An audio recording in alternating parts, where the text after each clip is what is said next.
Hello and welcome. This week on Chat DPS, we look at the world of how technology is helping and threatening our lives. In the first case, Queensland Government have released an application aimed at assisting people in distress. The app allows emergency services to locate you in case of an emergency. The next cases are a little bit more sinister in the world of AI and how that is threatening all of us with scams and exposing us to the less savory elements of the internet. Lastly, a story from Cyber Daily AU on the risks of AI and how boards are grappling with the conundrum of AI being an incredible ally whilst at the same time a formidable adversary. So, hi, Robert. First and foremost, this Emergency Plus app that the Queensland government have put out, and this came off of a personal experience of mine. My wife was doing a workplace health and safety course last week, and there were a whole raft of people in there, and one of them was from the emergency services up at Kedron. And my wife was just chatting, and somebody said, "Oh, have you seen this app? You know, sort of like looks fantastic. You can call the emergency services on their network and get right through to the right person." So the emergency services app itself, you can call emergency services just at the click of a button. Get into the app, call the button, press a button, and the app knows exactly what your location is. And all you've got to do is to provide 3 words that are actually on the screen in front of you, and then they can locate you within a few meters. Access is directly through 000, and you get through to SES, police, or the National Relay Services. There are even tips on how to perform CPR, and there's information about poisons and all the rest of it that goes on in there. So it uses GPS to locate you, and the platform uses a selected mapping sort of protocol to be able to do that. And besides using GPS, it also uses the global navigational satellite system. And obviously that depends upon whether your phone's capable of handling it. But here's an example of technology being used for good. I don't know, did you have a look at this? I understand that you've already got this app. Yes, I did download it. I mean, I think as part of Cyclone Alfred, and because Cyclone Alfred got so delayed, I think it gave everyone a few days of extra opportunity to get as prepared as possible. So I think there's a website. Of course, I can't remember it now off the top of my head, but there's like disaster, Queensland.gov.au or something like that. So that gave a lot of details, or maybe it was on the Brisbane City Council website. But between all of that information, I also downloaded that app as well as go get some sandbags. So I guess it's part of that package, that part of that preparation package. So really handy to have on the phone Yeah. as part of that overall preparedness for in this case, cyclones, but just about getting, I guess, disaster ready. Yeah, I was really impressed. So everybody, if you've got the opportunity, you live in Queensland, get the Emergency Plus app. It really is worthwhile, and hopefully you're never in a position to have to use it, but it's there in case you do. Moving on, Europol warns of AI-driven crime threats. This was a story from IT News during the week, Robert. And what we're seeing, or what it's reporting, is that organized crime gangs are turning to AI-powered scams and payment systems to target victims. This allows gangs to rapidly and more cheaply scale up operations globally and make them harder to detect. The technology means that they can craft messages in multiple languages, so they're getting a broader attack surface, I'm guessing. And the criminal can create highly realistic dupes to impersonate individuals and blackmail targets globally. This is quite worrying, isn't it? Yes. It is for So me, anyway. yeah, look, I mean, I think it's been a fairly common theme over the last sort of year or two. Once large language models started to get more sophisticated, um, for every sort of bit of good that and efficiency and productivity that comes out of these large language models, there is the opposite side where it gets used for nefarious reasons. So I think what's quite interesting here is that so Europol the main European law enforcement agency.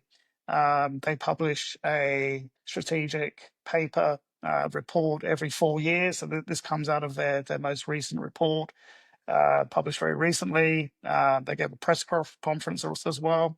And I think one of the main messages, the way they were phrasing it, was talking about how the DNA of these criminal gangs is changing, and how AI is at the center of this changing DNA, this ability to use this technology as everyone else goes through these digital transformations, movement to the cloud, uh, increasing use of technology and applications, so the DNA, as Europol put it, of the criminal gangs has changed as well, and focused on the use of AI, LLM models, and as we mentioned, social engineering is an obvious area in terms of phishing and spear phishing and the like. Being able to fool individuals through clever use of large language models is clearly at the one of the methods they're using. Yeah, this is. I mean, I suppose the combination of two particular scenarios here. It's about digital trust, and the first case was about natural intelligence. Trying to do really good things for people who might be in danger. And this one's about trying to put people in danger. And unfortunately, it's being crossed over with, the criminal element and how they're getting their way. I mean, one message for good, one message for evil so far today. Mm, mm, that's right.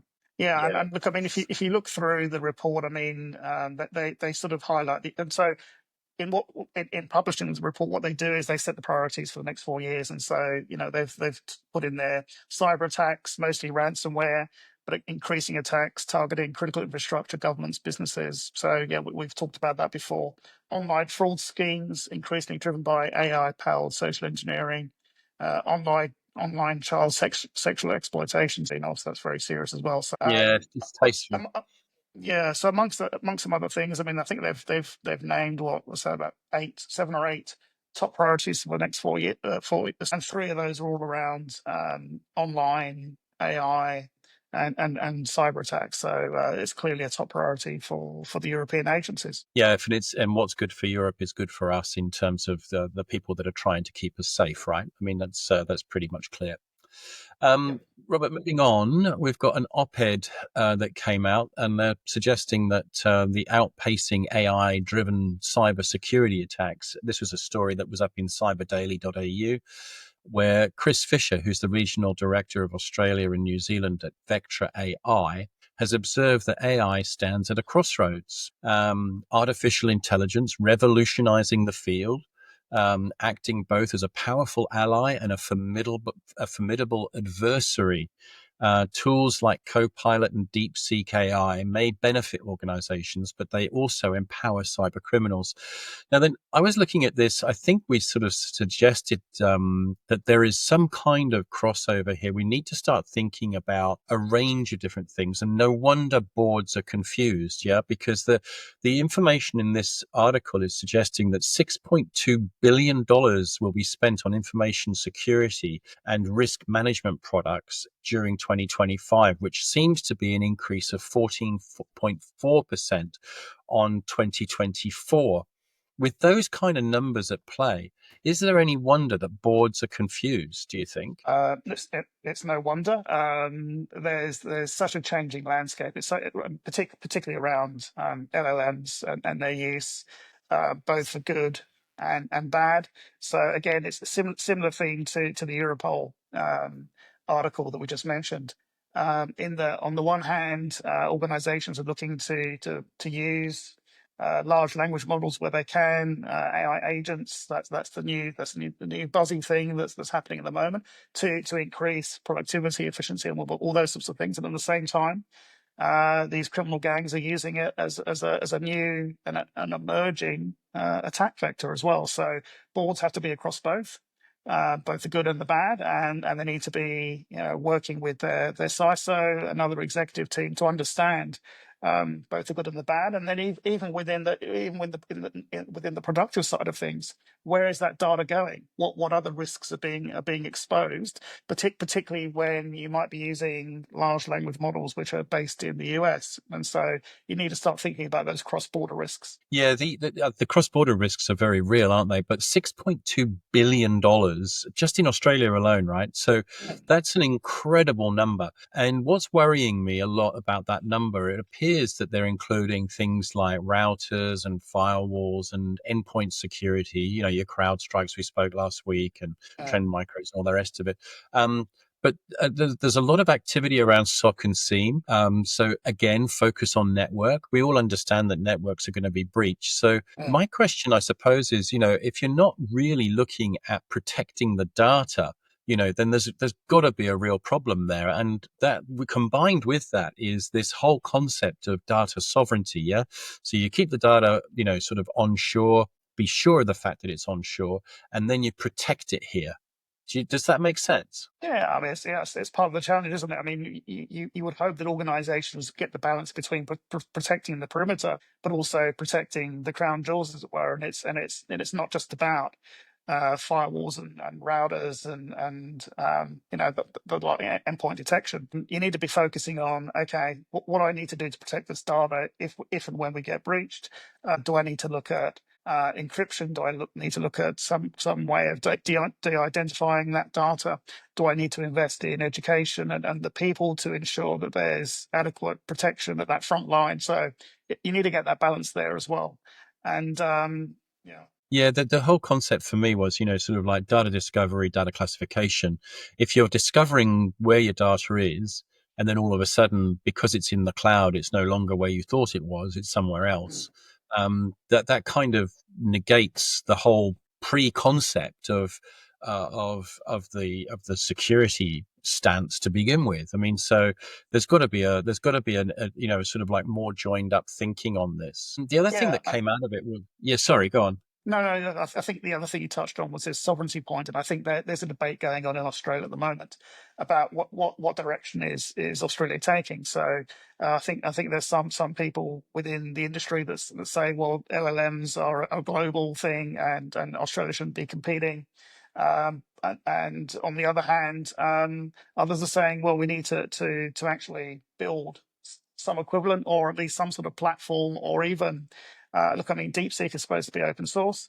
Can you spin up some kind of local platform which keeps that data onshore, as opposed to using a Chat GPT or a Claude or a Gemini, where potentially that data is going overseas, and then you've got particular risks about what happens. Once these LLMs are integrated into your business, what's happening about the data? What risks are you exposing yourself to if that data is going overseas? Yeah, I mean, I think the opportunity there is to. I mean, we're one of the most innovative countries in the world, supposedly, and I think we should probably have a focus on this at some point in the not too distant future, Robert. In one of Yeah. our chats, maybe invite somebody in that's really at the cutting edge of this sort of technology.